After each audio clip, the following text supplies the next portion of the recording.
रवींद्र वस्त्रनिकेतन म्हणजे खरेदीसाठी उत्तम ठिकाण। गणेशोत्सव, दसरा, दिवाळी या सर्व सणाकरिता ग्राहकांच्यासाठी अनेक नवनवीन ऑफर, सर्व फ्रेश स्टॉक उपलब्ध, भरपूर व्हरायटी उपलब्ध, चांगली क्वालिटी, रास्त भाव, उत्तम दर्जा ही आहे रवींद्र वस्त्रनिकेतनची खासियत। लग्न, बारसे, मुंज, वास्तुशांती आपला कुठलाही कार्यक्रम असू दे, रवींद्र वस्त्रनिकेतनमध्ये आपण येऊन खरेदी करा आणि भरघोस डिस्काउंट प्राप्त करा। तर वाट कसली बघताय? चला तर मग एक वेळ अवश्य भेट द्या।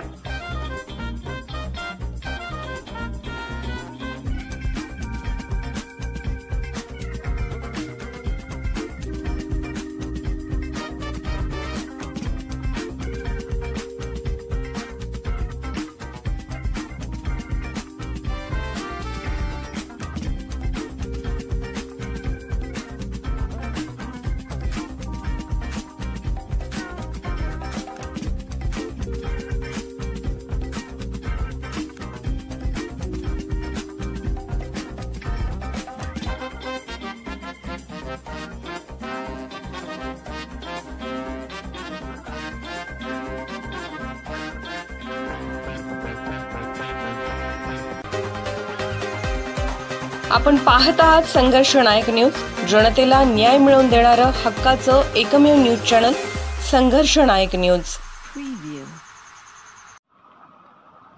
रिंग रोडच्या श्रेय वादातून तासगावात आजी-माजी खासदारात जोरदार वादावादी। पालकमंत्र्यांच्या समोरच दोन्ही नेत्यांच्या कार्यकर्त्यांच्या मध्ये हमरी-तुमरी, पोलिसांनी मध्यस्थी केल्याने अनर्थ टळला। तासगाव नगरपालिकेच्या नूतन इमारतीच्या उद्घाटन समारंभाच्या कार्यक्रमाच्या दरम्यान आजी-माजी खासदारांच्या मध्ये जोरदार वादावादी झाली। त्यानंतर दोन्ही नेत्याचे कार्यकर्ते आमने-सामने आले आणि जोरदार हमरी-तुमरी झाली। तासगाव येथील रिंग रोडच्या साठी केंद्रीय मंत्री नितीन गडकरी यांनी 173 कोटीचा निधी मंजूर केला आहे। मात्र हा निधी मंजूर करण्यासाठी तासगाव तालुक्यात श्रेयवाद रंगला आहे। खासदार विशाल पाटील यांनी युवा नेते रोहित पाटील यांच्या पाठपुराव्यामुळे केंद्रीय मंत्री नितीन गडकरी यांनी हा निधी उपलब्ध करून दिला आहे, असं भाषणात सांगितलं। या ठिकाणी राष्ट्रवादीचा आमदार असून सुद्धा भाजपच्या मंत्र्यांनी निधी उपलब्ध करून दिला आहे, असं वक्तव्य विशाल पाटील यांनी केलं आहे। त्यानंतर भाषणाला उभा राहिलेले माजी खासदार संजय काका पाटील यांनी या रिंग रोडच्या निधीबाबत आपण पाठपुरावा केला आहे असं सांगितलं। मात्र याबाबत काही लोक नौटंकी करत आहेत असं माजी खासदार संजय काका पाटील यांनी वक्तव्य करताच विद्यमान खासदार विशाल पाटील हे उभे राहिले। यावेळी आजी-माजी खासदार यांच्यात जोरदार वादावादी झाली। त्यानंतर दोन्ही नेत्यांचे कार्यकर्ते आमने-सामने आले आणि जोरदार हमरी-तुमरी झाली। संपूर्ण प्रकार हा पालकमंत्र्यांच्या समोर सुरू होता। यावेळी पोलिसांनी संतप्त कार्यकर्त्यांना अटकाव केला, त्यामुळे पुढील अनर्थ टळला। मी तिथे उपस्थित नव्हतो, पण माझ्या संबंध प्रकार कानावरती आला। आमदार सुमनताई तिथे होत्या, खासदार विशाल पाटील होते।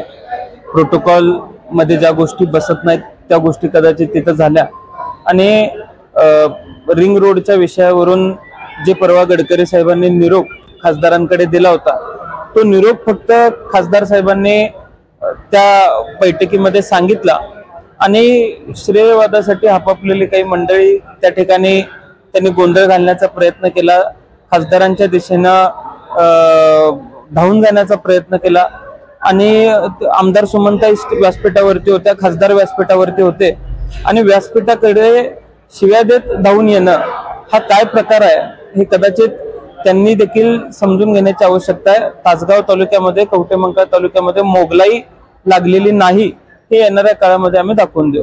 कवठेमंकाळ असेल, आता तासगाव असेल, माजी खासदार नेमकं कुठल्या भूमिकेतून चाललेले असं वाटतं तुम्हाला? आता त्यांची भूमिका किंवा ते कुठल्या दशेतून चाललेले आहेत हे मी सांगायची आवश्यकता नाहीये, पण काही जुन्या जाणत्या लोकांबरोबर ज्यावेळेस मी बोलतोय त्यावेळेस वैफल्यग्रस्त लोक असे वागतात असं मला जुनी लोक म्हणतात। त्यामुळं लोक जे म्हणतात ते मी तुम्हाला सांगतोय आणि तशा पद्धतीची भावना त्यांची असावी। त्यामुळे आपलं शांततेचं आव्हान मी सगळ्या तालुक्यामध्ये शांततेचं आव्हान दिलं। असं राजकीय कुटुंबाजी कुठं असं करू नका, सगळ्यांनी मिळून मिसळून राहावा, एका विचाराने राहावा एवढं मी सांगेन त्यांना। संघर्ष नायक न्यूज चॅनलला लाईक करा, शेअर करा आणि सबस्क्राईब करा।